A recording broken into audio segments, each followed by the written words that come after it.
January 7, 2013 was a remarkable day for the FBI and Interpol. They had just arrested Hamza Bendelladj, a notorious hacker from Algeria who had fraudulently made off with tens of millions of dollars from over 200 Americans and Europeans.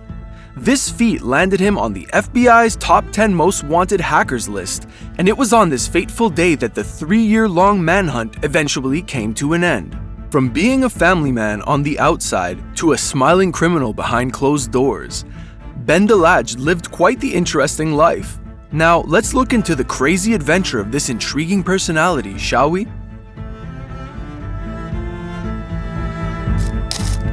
Hamza Bendelladj was born in 1988 in the populous city of Tizi Ouzou, Algeria. He received formal education growing up and studied computer engineering at the University of Science and Technology, Houari Boumediene. Bendelladj was a highly resourceful and prolific individual. He was well versed in computer literacy and as many as 5 different languages, which, as you probably guessed at this point, he leveraged in cybercrime. Not much of his history and background is known, but it is reported that he had a wife and daughter, both of whom went to Egypt after the jig was up and Bendelladj was arrested in 2013. On the internet, Bendelladj is perceived as many things: a family man, the Robin Hood of hackers, the happy hacker, among other names. This is simply because of his light and warm appearance and the nature of the job he was rumored to have engaged in. So, what exactly was this mode of operation that gave a known criminal a colorful reputation?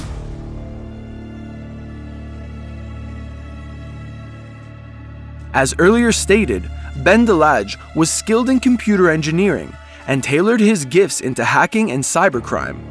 Additionally, the Algerian was a polyglot who spoke a total of 5 languages. Both these factors put together created the perfect skill set he needed for his criminal escapades. Bendelladj utilized a computer malware called the Spyeye botnet to run his campaign. Using the pseudonyms BX1 and Daniel HB, he targeted over 200 American banks and infected more than 60 million computers worldwide. With the virus, he stole bank information, intercepted bank transactions, and stole money from his victims. According to news reports, the virus was developed by his Russian accomplice, Alexander Andreevich Panin, who worked with the aliases Gribodemon and Harderman, and the pair did their jobs remotely. The Spyeye malware helped the 2 hackers harvest and steal over 200,000 credit card numbers, and this amounted to an assumed $500 loss per card. If the government's calculations were right, Bendelladj had potentially stolen up to $100 million from his victims with just Spyeye. But the question now is, what is Spyeye, and how did these 2 distinct nationalities manage to make away with millions of dollars with it?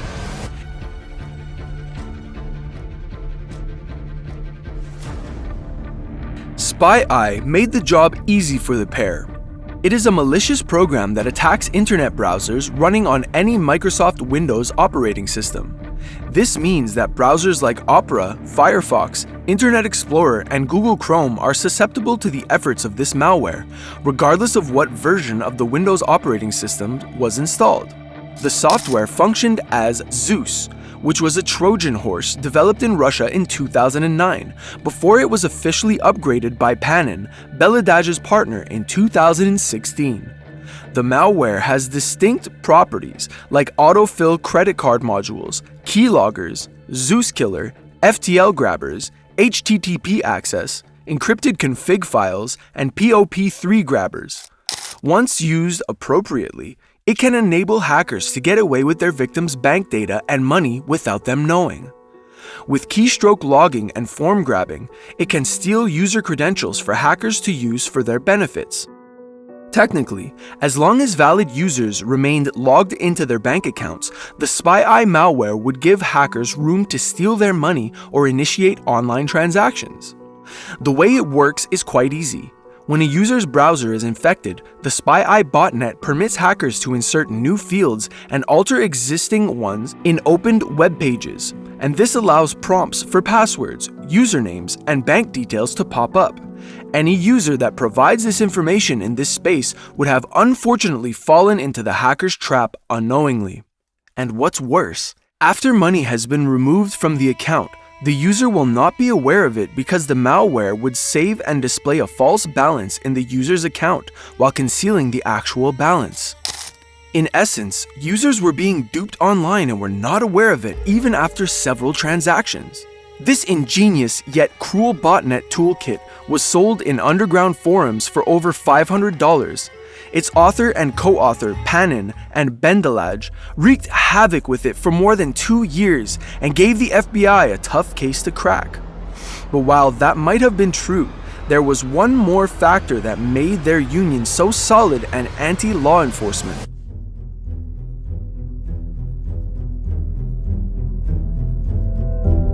The said factor was Zeus. Zeus is a Trojan malware that runs on all operating systems of Microsoft Windows.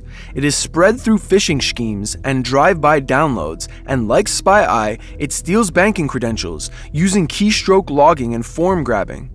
The malware was first detected in 2007 when it was used to steal information from the US Department of Transportation, and it became widespread in 2009. For hackers, Zeus was heaven on earth. It was a platform that made hacking easier and a lot more difficult to crack. Every hacker, novice and expert alike that knew the malware was on board with it.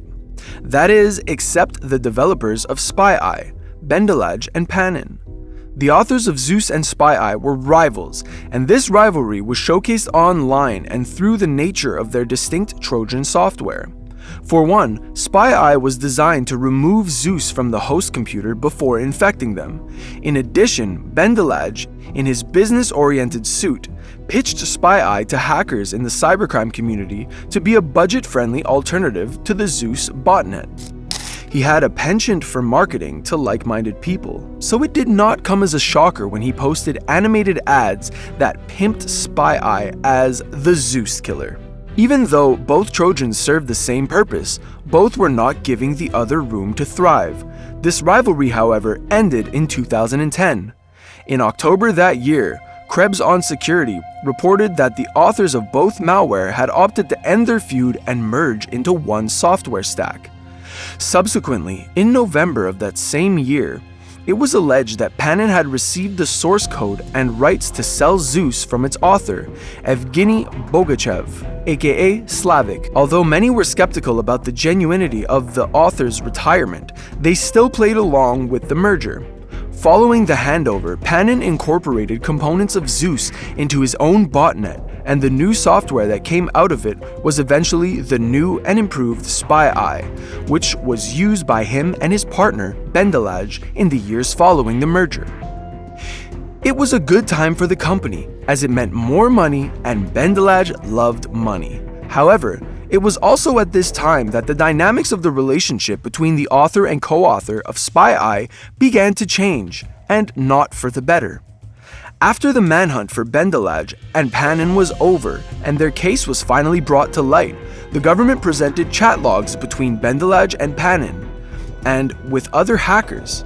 These chat logs revealed that the pair had worked together to further the rise of Spyeye on cybercrime forums like Darkcode.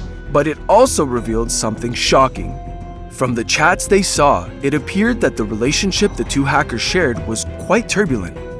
This was exemplified in one of the correspondences when Bendelladj announced that he was going to publicly release the source code for Spyeye, a move that would make Spyeye accessible and available for other novice cybercrime thieves to use without having to buy it directly from Panin. Bendelladj had disregarded the sanctity of the merger agreement they had made with Bogachev by distributing copies of the Zeus source code for sale. This inevitably made Bendelladj the recipient of all purchases made.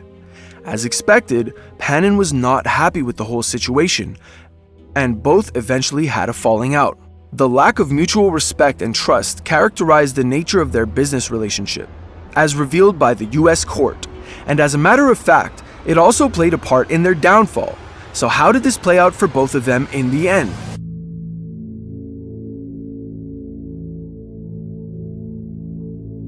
While in transit from Malaysia to Egypt in January 2013, Bendelladj was intercepted and arrested in Bangkok, Thailand. The US law enforcement agencies had been on his tail for 3 years. When they finally managed to get a hold of his location, they arrested him through a sting operation. News sources revealed that Bendelladj had been in talks with an undercover police officer and was caught trying to sell a copy of Spyeye to the agent for $8,500, which approximately amounts to 5,500 euros. The Algerian hacker did not resist when he was caught. He simply bade his family goodbye and welcomed his fate as it came to him. Prior to his arrest, very little was known about Bendelladj in media outlets. This, however, changed immediately after his arrest. It makes you wonder, what exactly did Bendelladj do to gain such popularity? It was just after his arrest that his nickname as the Smiling Hacker or Happy Hacker became widespread. Why was this so? Well, in any normal situation, at least from the cases we've seen so far, anybody arrested for cases like Bendelladj's would have appeared apprehensive, indifferent, or ashamed. However, this is far from the case for the Algerian hacker. While he was bound in cuffs, he had a genuine smile plastered on his face. This demeanor was caught on camera and was subsequently circulated in the local news media. But surprisingly, it appeared that was not the only thing that made headlines regarding Bendelladj's case. With that said, what more could this smiling hacker do while in cuffs?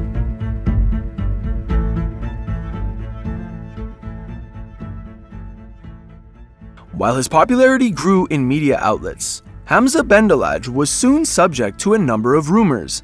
In one case, it was alleged that the Algerian hacker had been given the death penalty by the US court. Additionally, there was news that Bendelladj had donated all the money he stole to charity in Africa and Palestine. Not only were these claims circulated in printed media, there were also pictures to consolidate it. In one post shared on social media, there was a picture of a man resembling Bendelladj standing with his signature smile with a noose around his neck in what looked like an open execution. The picture sparked an outcry worldwide, and public opinion of Bendelladj changed swiftly as he was soon pictured as a hero who didn't deserve such injustice. Soon after, however, these claims were later proven to be false as authorities explained that Bendelladj was still very much alive, and the man in the photo was Masjid Kavu Sifar, an Iranian who was executed for killing a judge. Furthermore, there were no official documents to prove that Bendelladj had in fact donated the money he plundered to charitable outlets. On the contrary even, it was established immediately after his arrest by law enforcement that Bendelladj himself had admitted to using the funds he stole to fuel his lavish lifestyle, like flying first class and lodging at luxurious places. To corroborate the truth regarding Bendelladj's rumored execution, US Ambassador to Algeria, Joanne Polashek, stated that computer crimes are not charged with the death penalty. All these statements discredited the rumors surrounding the Algerian hacker, but regardless of what was true or not, the rumors had irrevocably caused a storm that was difficult to calm, as he had earned Bendelladj mixed reactions from the members of the public. Some held opinions and sentiments that were similar to that of the authorities, while others still showed the Algerian hacker unprecedented and renowned sympathy and support, with some going as far as making petitions to governments to intervene in his case. Perhaps his title as the Smiling Hacker and Robin Hood of hackers worked in his favor. But since the authorities had made it painstakingly clear that Bendelladj was alive and was neither Robin Hood nor a hero, what exactly became of Hamza Bendelladj after his arrest?